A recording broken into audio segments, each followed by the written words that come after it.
Be afraid. Trillions of dollars in out-of-control debt. You know it's those liberals, Democrats, and socialists. Let's pull back the curtain and expose the little men pretending to be wizards in the land of Oz. In World War II, the debt was huge, 120% of America's annual income. But for 37 years, we held it down and grew the country, and by 1981, compared to the national income, it was its lowest in 50 years. Then it went berserk. What happened? First, in 1980, Reagan was elected based on frightening stories of out-of-control debt. He and his supply-siders came to power in 1981. And for the next 15 years, starting with their first budget, the debt spun out of control.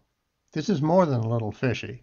Reagan had economists who saw the same graph. They knew the debt was at its best in 50 years.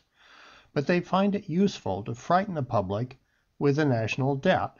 So when it's not out of control, they claim it is. And when they get the chance, they make sure it goes out of control. So who are the supply-siders?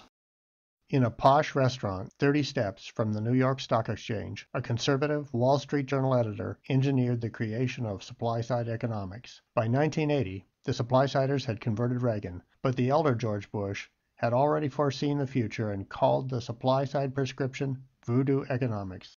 Reagan promised he would reduce the debt faster than anyone. We won't hold him to that, but he should not have raised it faster than our income was growing. The green line shows the debt staying at a constant percent of income. The red line shows he didn't come close. So he blamed Congress, but over his 8 years, Congress appropriated less than he requested. Clinton reduced the debt.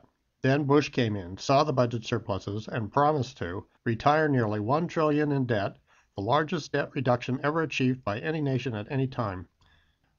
Like Reagan, Bush had no idea what his supply-siders were up to, and they relaunched the debt with his first budget. So, what did the supply-siders invest in with the $9.2 trillion they borrowed? America's future? No way.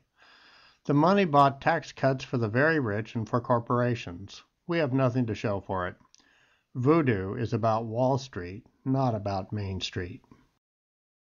Some debt is still left from World War II, and most is from the supply-siders. But Obama is no supply-sider, so why is the debt still going up?